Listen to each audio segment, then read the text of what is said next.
Okay. Well, listen, it's been a great hour plus discussion. I want to leave our listeners with a last impression from each of you in a way of summarizing things.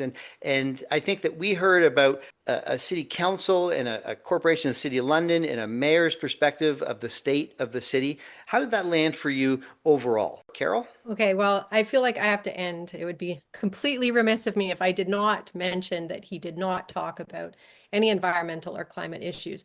And the reason why this is really important for me is that, we did declare climate change as an emergency in the city, and it is an equity issue. It's a health issue. It's a social issue.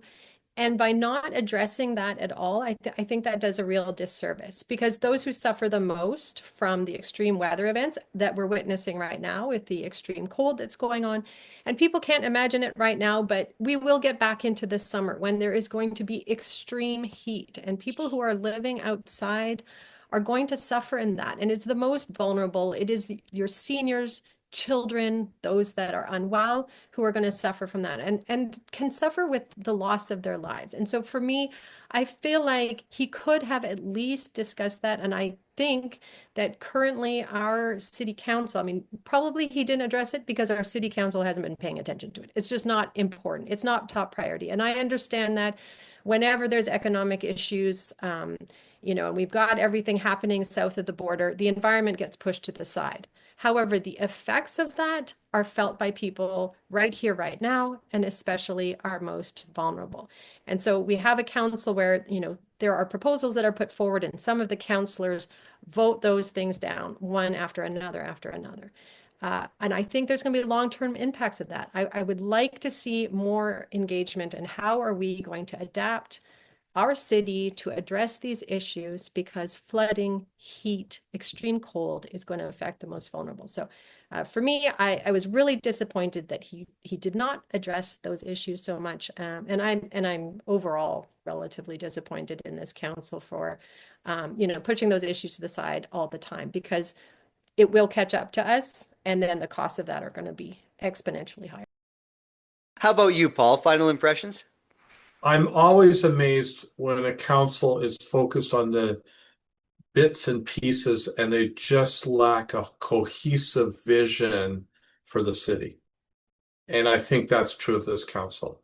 They're more focused on this issue or that issue, or and I would lay that at the mayor's feet is, where are we going? Who do we want to be?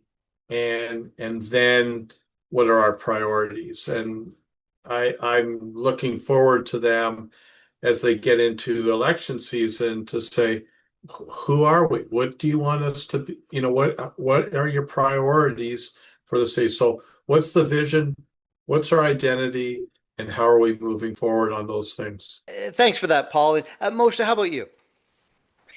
Well, if I want to tie what my lens and perspective is ahead for 2026 and looking back on what 2025 revealed through this council as a whole, by way of analyzing this speech, it all goes back to the emphasis on performance. And in many ways, the city is performing well, but performance isn't the same as justice or doing the right thing and lifting, doing the heavy lifting when it's uncomfortable. Safety that doesn't include women and gender diverse people isn't complete. Housing growth that doesn't reach those that are most at risk isn't particularly great success. It's some success. London has proven it can manage complexity. We've had a pretty wild ride over the last decade or so. Now the challenge is whether it's prepared to lead with the same confidence, as we heard in this speech, when the issues are uncomfortable and political and deeply human. And so, what I hope for this council for the year ahead, and particularly in this election year, is to truly, I encourage them to get uncomfortable with being deeply honest about who we are, who we want to become, what are the barriers, the obstacles. And at the very root of all of this, we must center those who are at the highest level of need, the highest level of risk to great need, and bring them up. So though we have sort of this broader federal narrative of where's the middle class, I feel like those are not the individuals particularly that should be top of mind on our priority list when we have tents, encampments, femicide, um, and direct violence economically, socially, politically addressed at marginalized people, and that number being one that is exponentially growing. So what I hope for council is the wish for honesty and courage. I think that's what we need in 2026. Okay, thank you. And Steve, last word goes to you. I expected, and I wish I was hearing more about how we were lifting each other up. We covered a lot of heavy topics today, and the mayor touched on a number of them in his address. But I felt like, similar to Paul's comment, there wasn't any real time spent on what's the community we want to be? What's the vision around all of this? What do we want for our most vulnerable and our most disconnected Londoners that many Londoners do enjoy and take for granted and enjoy their privilege, and that's wonderful, but recognizing that that's not available to everybody. And what can we do as a city that helps pull more people into that big, celebratory, wonderful London tent that is there, but there's so many parts of our population that are just not there. And I think that business has a role to play with that, and certainly neighborhoods do.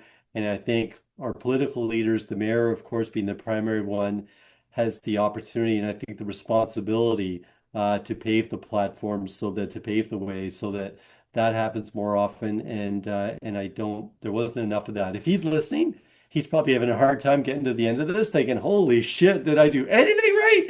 And he did.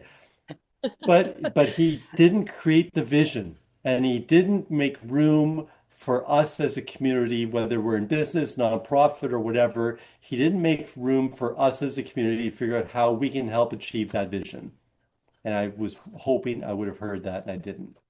Okay, thanks, Steve. And also, thank you for the profanity. I can now claim that on the podcast. Maybe downloads will go up. I'm not sure. But in all seriousness, you do raise a good point. Public service is hard. I also want to say that, regardless of the outcome of these discussions, it's fair enough. The folks on this panel are saying, look, we can do better and we want to see better. And that's a community's right to say those things. But I think it's also really important that we recognize, the level of service that is provided and sacrifice that our elected officials are making each and every day as well. And I think you said that too, Steve. That's a good place to leave it. Mojdeh, Steve, Carol, Paul, thanks for being members of the first ever political panel on this podcast. Let's do it again the next time a big issue pops up here in London. And I just want to thank you for taking the time to have this conversation. Let's do it in October after the municipal election. We can talk about what do we want this new council to do. Yeah, exactly. Yeah.